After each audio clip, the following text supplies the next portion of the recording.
This episode is brought to you by the House of Chanel. Join us for Chanel Connects, the Venice Biennale edition. We've taken up residence in Italy to introduce you to the artists, curators, thinkers, and makers behind the world's most important exhibition of contemporary art. Guests include actress Vicky Krieps. I've been trying to push myself to a place where I let go. Artist Julien Creuset. My studio looked like a secret kitchen. And renowned gallerist Sadie Coles. The main thing is to keep your ears open. Listen to Chanel Connects on Chanel.com or wherever you get your podcasts.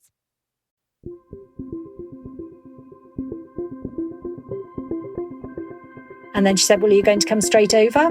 And probably 10 minutes later, I was on her doorstep. You could say I went in for a cup of tea and I kind of stayed the next 5 years.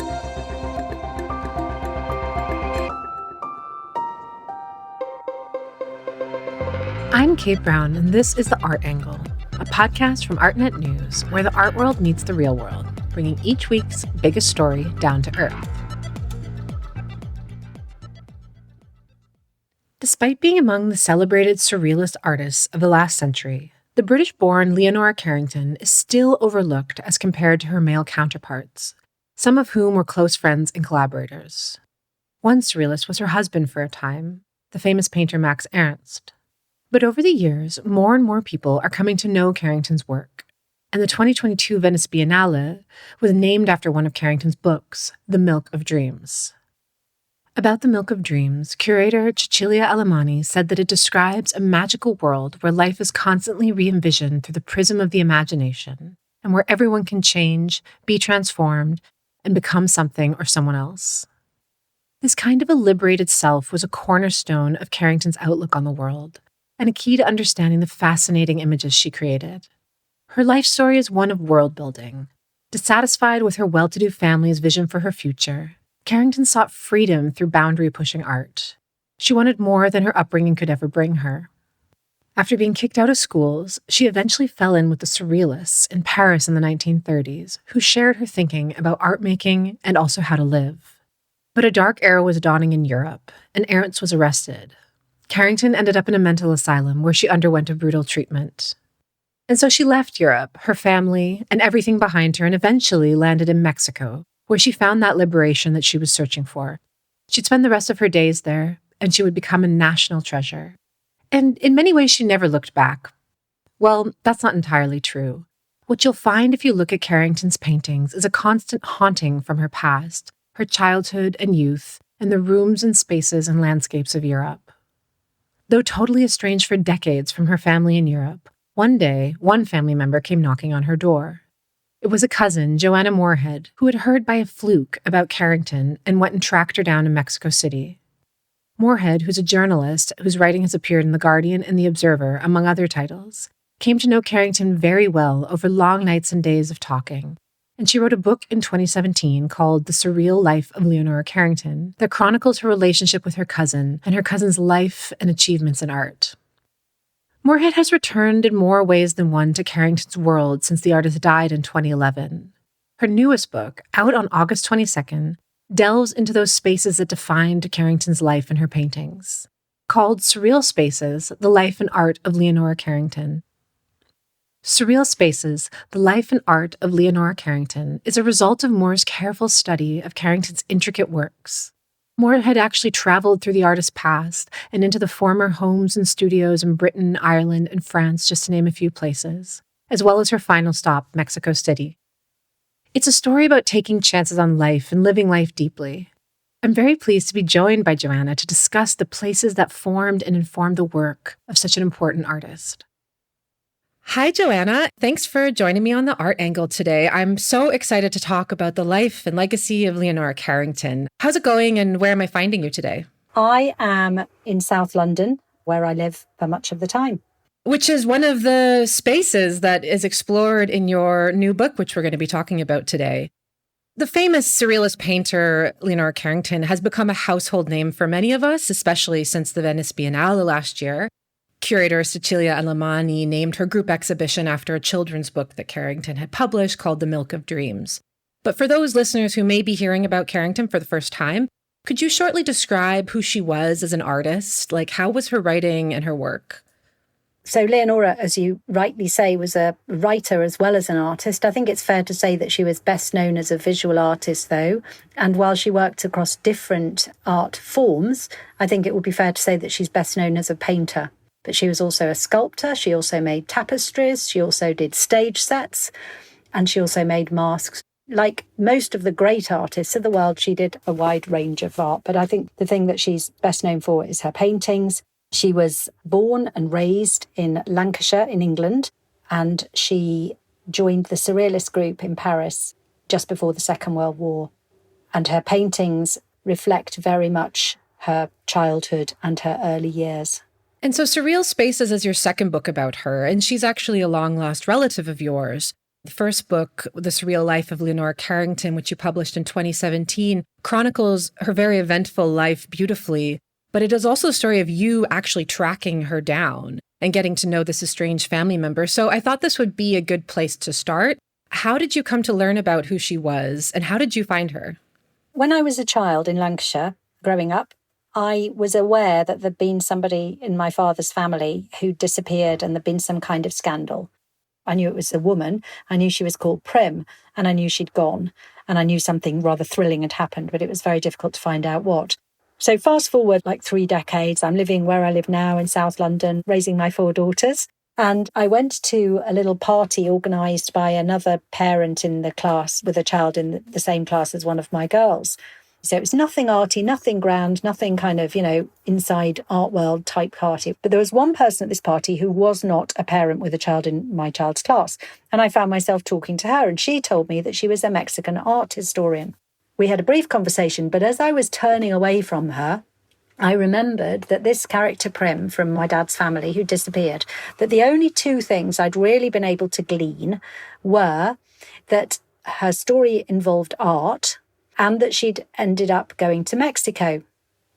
So I said to this woman, listen, I'm sure you'll never have heard of my father's cousin. She went to Mexico many years ago. I said, she might be dead. I don't even know if she's still alive. And her name was, and then I had to remember because in our family she's called Prim.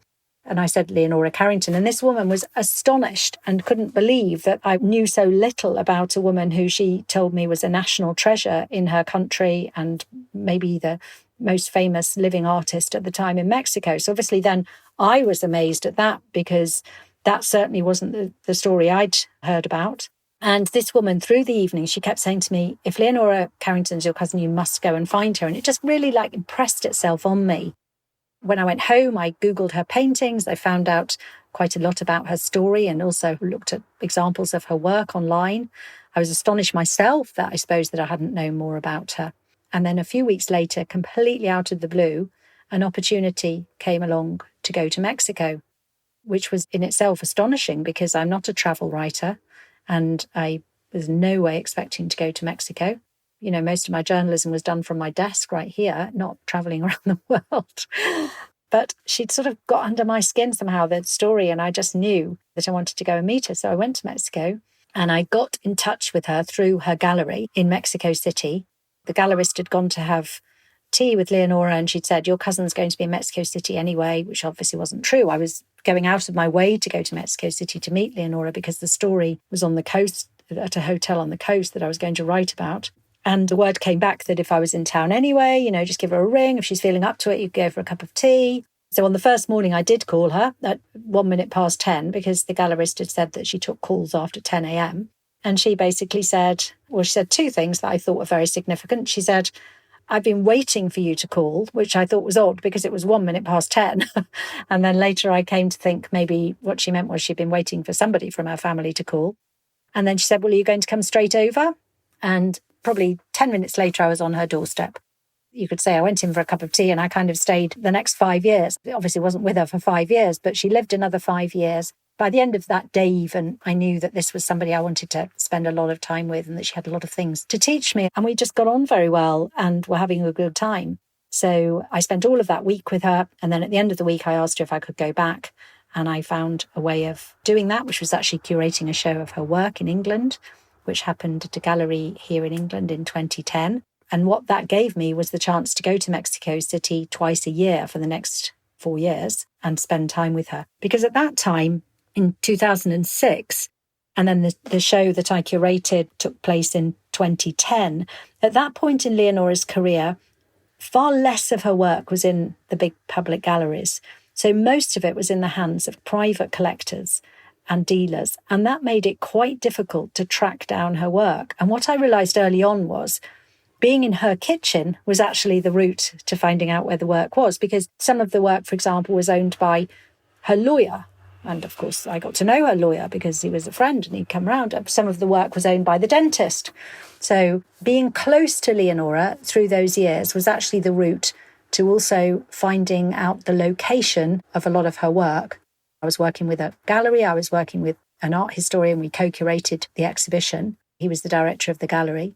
That was the route to finding the work. At the same time, I obviously was able to spend a lot of time with her. What an incredible series of events. It really sounds like fate that you two should have met at the end of her life, and for you to then be able to tell the story is just so serendipitous on so many levels. You're very transparent about the learning curve of getting to a point where you can understand Carrington's way of thinking. There's a clip in The Guardian that you shared, and she tells you you're trying to intellectualize something and you're wasting your time. What was some of the big early lessons that you learned from Carrington? I'm asking that question as a way into her perspective, really.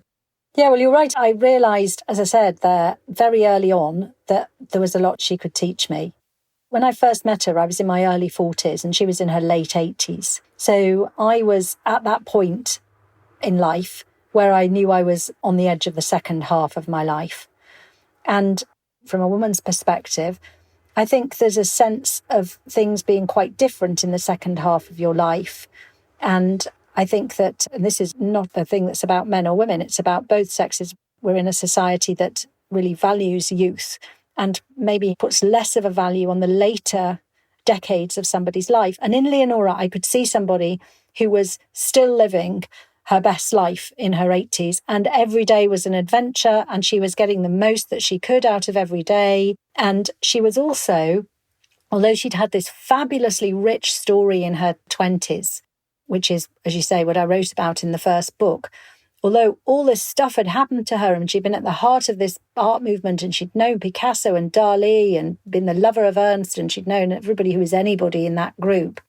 And then she'd had this thrilling story of sort of travelling across war-torn Europe and then escaping. Although all of that had happened, she was determined that that wasn't going to be the only thing or the defining thing in her life. Of course, that's very important to understanding Leonora, knowing about those years. But when I knew her at the end of her life, she was not living just through the prism of that time, if you get what I mean. She was living as a woman who was still curious and still interested in life and still learning in her 80s and in her 90s. And I thought, this is how I want to be. And you're right, she also taught me a lot about trusting my instincts and my feelings about things. She showed me that even though I'm not an art historian, that I could do this work because she was very sort of democratic in her very strong belief that, you know, art doesn't belong to art historians. You don't have to be an art historian to understand art. Art is for everybody. Everybody's entitled to their view of it. She wasn't somebody who was interested in telling you why she painted this thing. She had the confidence to know that she'd painted this thing and you could make of it what you wanted. What you made of it might be completely different from what was in her mind, if she even remembered what was in her mind, you know, when she'd done it, kind of thing. She really gave you her art. And so all of this was important to me. And so too, and this was where I was incredibly lucky, and I was incredibly lucky on so many levels. Although I think luck is also about seeing opportunities and taking them. I don't think luck just happens necessarily. Of course it can, but it's also, you have to be watching out for those moments in life, like that woman talking to me at that party. And then you have to be prepared to run with it. And that can be slightly the scary thing, or you're going a bit out there. But the other important thing for me about meeting her and knowing her in this whole thing was family links are very deep. Genetic links, where you come from, your family, even somebody who's been separated from your family for many decades. In your family, in any family, it'll be the same. There are ways of doing things. There's a sense of humour. There's a take on the world that you have because you've got this shared history going back, maybe things you don't even know about that have influenced the way your family operates. And with Leonora, I recognised a lot of the way she operated. I just instinctively knew what she meant. And even if I didn't know exactly where it was coming from, I knew that I felt the same. So that, of course, made me realise I had even more reason to hang out with her, because any younger woman would have thought, this is somebody who can teach me things. But the thing that gave me a lot about knowing Leonora was I could believe that I might be able to do those things because I could see where they came from in our family. So many lessons, I'm sure, on a personal level, but then also lessons about what it was to be a woman in this time, a surrealist painter in a very male-dominated scene, also war-torn Europe, as you say. Like, I find reading both of these books, you really learn a lot about the social and political pressures that were on women. And Carrington navigated these with like total wit and ease somehow, even though it was by no means easy. You asked her at one point what surrealism is, and her answer is, it's the belief that nothing is ordinary and that everything in life is extraordinary. And I think you just explained really well that kind of charm and meaningfulness that she imbued into everything. And your new book is remarkable in that sense because it has a biographical structure, but it's told through space. Everything is enchanted for her. And so obviously the spaces, whether they're like exterior landscapes or the kitchen from her childhood, they were hugely impactful, and they actually are codified into her work, which is super interesting to learn about. Could you speak a bit about the idea for this second book, and if you could highlight a few spaces and how they manifested into a work? The sort of starting point for this new book, Surreal Spaces, was that Leonora's house in Mexico City, the house where I spent time with her, had been her home for about 60 years. That's a wonderful gift for anybody who's going to write a biography or a memoir, to be in that space. And so much of the stories that she told me about the past had happened in this space. And that house, after Leonora's death in 2011, that house was sold to one of the universities in Mexico City and then made into a museum, a de facto museum anyway. So it's a bit like the Blue House, the Frida Kahlo house, if you know that, also in Mexico City. As in, the university took possession of the house with the belongings of Leonora at the end of her life. The curation is as it was in those last years. So I was invited to go and join that team at the end. It mostly happened during lockdown and then at the end of 2021, actually. So they invited me over to sort of advise on that and to be part of it, which was wonderful. And it made me think, well, maybe there's a book about her house. And I was just thinking of a small book that maybe, could be sold in the little shop there at the museum. And then that idea grew to be, when I started talking to a publisher, they started talking about all the other spaces in her life, all the other places. But another place I realised it's very important, or a very good idea to share in a book, is the house where Leonora lived in the south of France with Max Ernst at the beginning of the Second World War. Because in that house, Leonora and Max, they used the fabric of the house to create their art. So their art is bas-relief on the walls, on the exterior and interior walls. It's paintings, it's murals, it's paintings on cupboard doors. Most of that art can't leave that house. And unfortunately for the art world, that house is not open to the public, and there are no plans to make it open to the public. But I've been fortunate enough to get to know the very kind owners, and I've spent a lot of time in that house. So I realised that sharing that house, which I sort of call a secret treasure trove of surrealist art, which I think it is, sharing that would also be very much worth doing. Quite a lot of this book is devoted to the house in Mexico and to the house in France. The house in Mexico hasn't even fully opened yet, I don't think, as a museum, so it's still a work in progress. The house in France, it's not a place that will be open to the public. And then I also retraced her steps from her birth to her death and went to all these other places along the way in England and France and Spain and Portugal and the US and Mexico. One of her most well-known works is the one that's at the Met, Self-Portrait, Inn of the Dawn Horse. This work, which is from 1938, looks very contemporary, like it looks like it could have been made this year, I find. It's sparse, but one of the major parts of the composition is the floor and this window with heavy yellow curtains. Like, she really uses space. Interiors and exteriors are such a big part of her paintings. Is there one painting, and maybe you could speak about this one in particular, that has a direct reference to some of these spaces you just mentioned?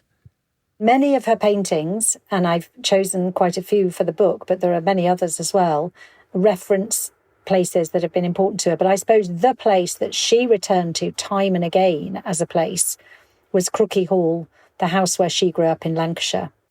In the painting you just mentioned, the self-portrait, the rocking horse that's behind her on the wall is the rocking horse that was in the nursery at Crookie Hall. And my father remembered that rocking horse. One of the things I find very interesting about Leonora's work from an art historical perspective is she really knew she had to get away from Lancashire, had to get away from her family, found it too restricting, knew instinctively that she could not be the artist she has put on this earth to be if she stayed within the confines of her family. And I find it fascinating that despite having to leave, she also couldn't keep away. And what I mean by that is, although she never went back physically to Crookie Hall, she went back all the time in her paintings. And I think that's a very interesting paradox in her work. And she said herself, does anybody escape their childhood? Well, she was really talking about herself. I mean, yes, of course, our childhood's a part of all of us. But I think there were reasons why for Leonora, escape is itself a loaded idea, isn't it? Escape your childhood. It both gave her the fuel for the journey. Working out that early childhood was a huge part of her oeuvre, and yet she had to leave it. So Crookie Hall recurs time and again in her work, as do other spaces and places. And Lancashire, there's a painting called Green Tea from the 1940s, the landscape of which is quite clearly the house that the family were living in by then, which was called Hazelwood Hall, another big pile, this time a later Victorian house near the sea. Crookie was a sort of Gothic pile inland. So yes, there are echoes time and again of these homes in Lancashire. In your book, you outline just how much of a misfit she was in all of these places that she sort of moved through in her early childhood. Her time in Europe, as I was saying earlier, sounds far from easy. Even though she was, from an elite, affluent family and had relative mobility, she was put from one finishing school to another. For those who don't know, these are very antiquated schools for women to teach them how to be polite, good wives, basically. And this is not exactly the vibe of Carrington as we know her today. So a big transformative moment was discovering surrealism and the surrealists in Paris, which happened kind of coincidentally. And then she met Max Ernst. Could we sort of hover on Max for a while? I don't want to overemphasize him. I feel like a lot of women artists get put in the shadows of these famous counterpart male painters. But nevertheless, this was like a huge part of her life for a time. So maybe you could just take us on a tour through this period. So the story is that Leonora met Max Ernst at a dinner party in London in the spring of 1937, and they fell instantly in love, and the pair of them then went to Cornwall and spent some time there through the summer. The reason they did that was that Leonora's parents, Harold and Maury Carrington, were very much hoping that Leonora, who had come out as a debutante the previous year, would find a Catholic aristocratic husband. That was who they were after for their daughter. Max Ernst could hardly have been more different from the husband Leonora's parents had in mind. He was 46, she was 20. He was married. He was also divorced. He also had a teenage child. He was an artist. He was German. There was consternation in Lancashire when the family realised what had happened. And in fact, Leonora and Max then left London and went to Cornwall directly because of an intervention made by Leonora's father, which was that he was so angry at what had happened that he got the Metropolitan Police on the case. The reason Max Ernst was in London anyway was because there was his first solo show in England. And Harold Carrington got the Metropolitan Police to investigate that, telling them that he thought there was pornographic material in it. And it was Roland Penrose, the boyfriend at the time of later husband, of course, of Lee Miller, who got wind of this and said, we must leave London. This is not a safe place for Max. And they all went to Cornwall. And I think that was a very important moment in Leonora's journey because she was a searcher all her life, but she'd been searching as a young woman. As you rightly say, she knew she didn't fit into this family or this milieu.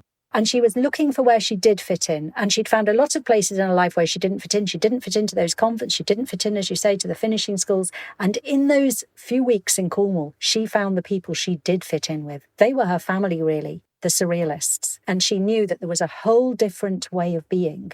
And that took her off into the new direction that she went off into. The way I look at it is this.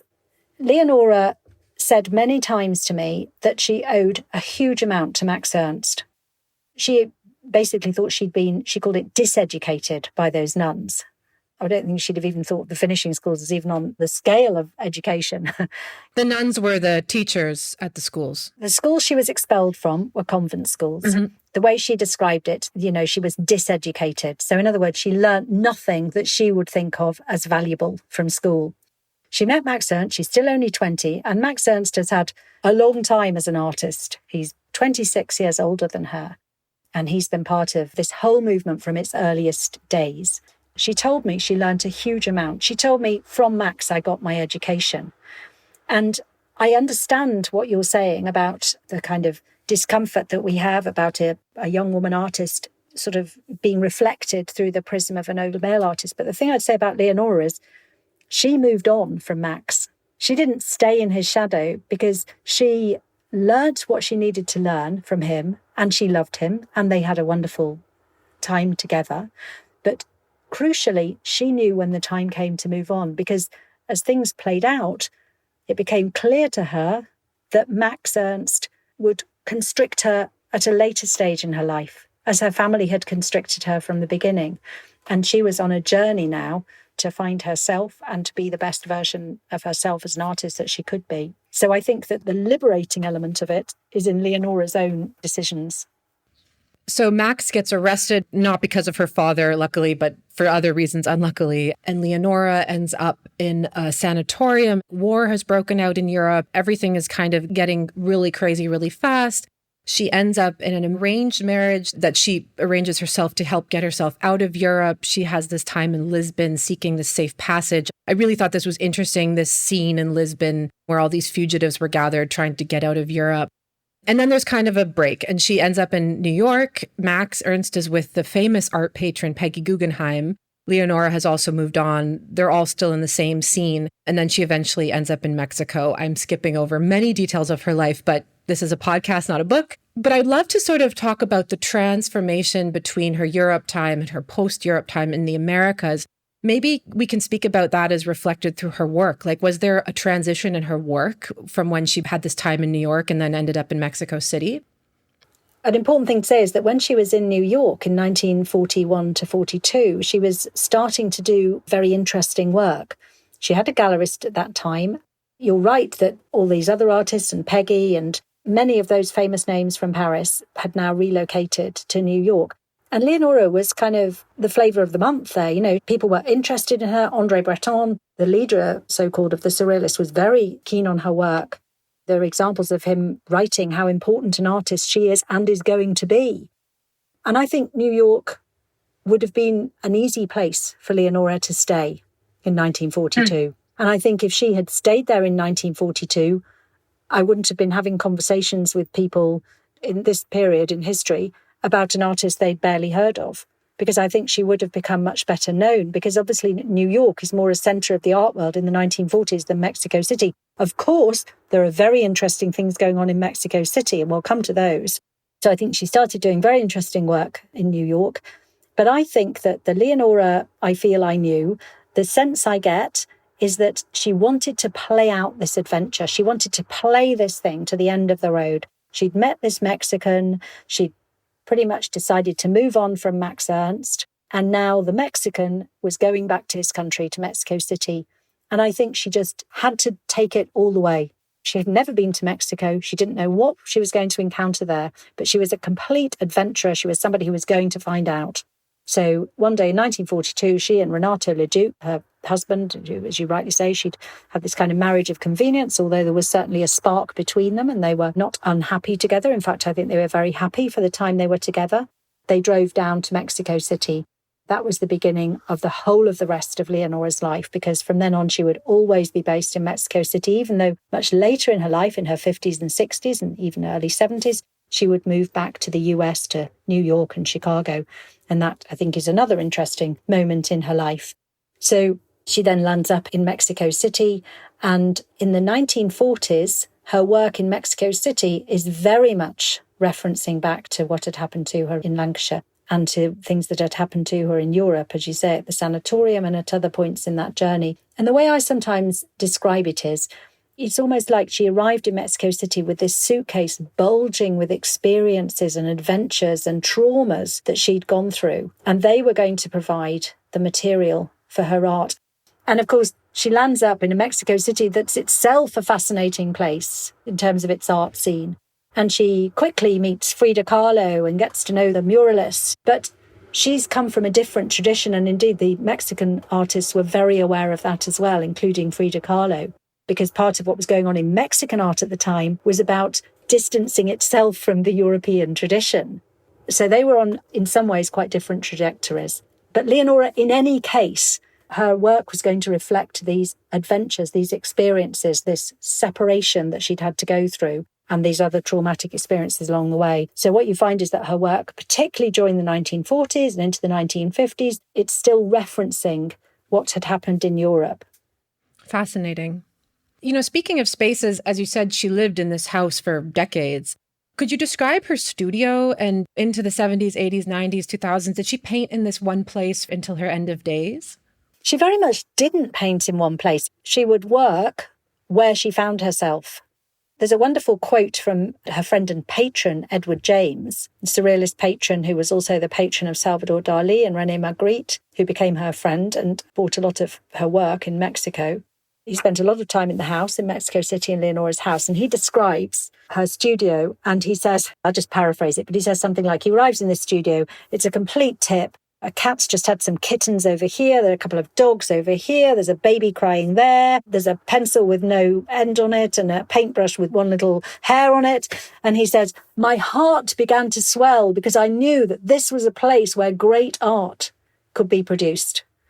And I think it's very clear what he's talking about there. She's not somebody who is interested in the perfect studio, everything being straight before she starts on her canvas. She was very much someone who would work with the ideas that she had, the moment. And so she worked throughout that house. And one painting in particular to mention is, as I've already said, she rarely did works that were completely anchored in the Mexican experience. But there was a very important work, a big mural called The Magical World of the Mayans, that she painted in the early 1960s.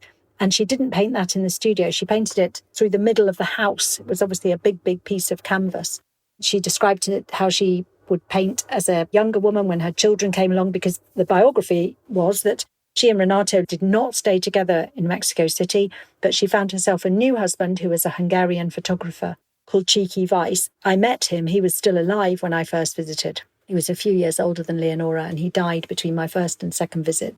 Leonora and Chiki had 2 sons in the mid-1940s, and she would say that she painted with the baby in one hand and the paintbrush in the other.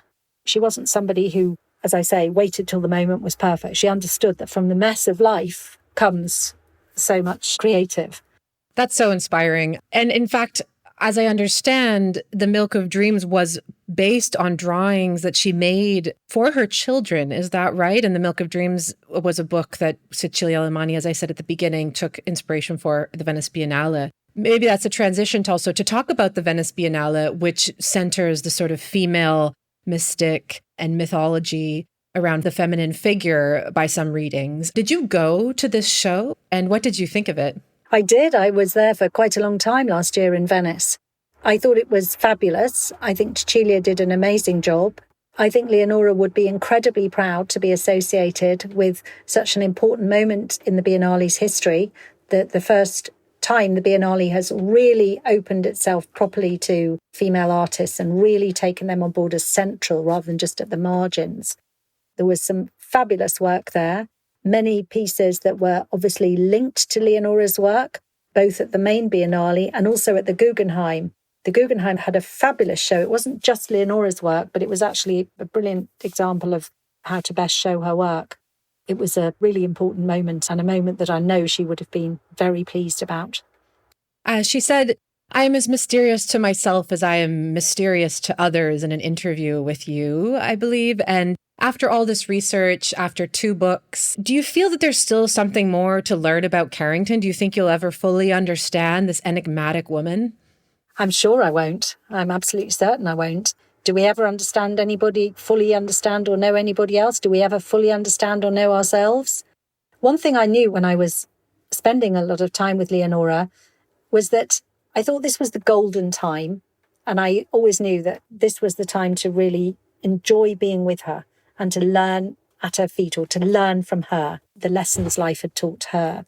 But I always knew that when she was gone, her work would still be here. There's just been a big show, which was first in Copenhagen and then moved to Madrid. I saw it in both those places. It's quite moving for me to be in those spaces. And sometimes I'm lucky enough to spend a lot of time at both those shows in a space with a wonderful piece by Leonora surrounded by other wonderful pieces. And I can spend time with her work and learn new things. And I sort of always knew that in her paintings and indeed in her writings, I would be left with something to read and look at, and I'd understand her in new ways. So I feel like that continues our relationship, really, that I'm still learning about her. Well, thank you so much, Joanna, for your time and insights today. This has been truly fascinating. Your book, Surreal Spaces, A Life and Art of Leonora Carrington, will be out with Princeton University Press on August 22nd. So I'm wishing you all the best with your launch. Thank you very much indeed. It's been lovely talking to you. Thanks for joining me today on The Art Angle. That's it for this week's episode. If you like what you heard, you can subscribe to the show on Apple Podcasts, Spotify, or wherever else you get your podcasts. Also, take a moment to rate and review us. It will help other listeners discover what we're doing. The Art Angle is produced by Sonia Manalili, Carolyn Goldstein, and Tim Schneider. Thanks for listening, and see you next week.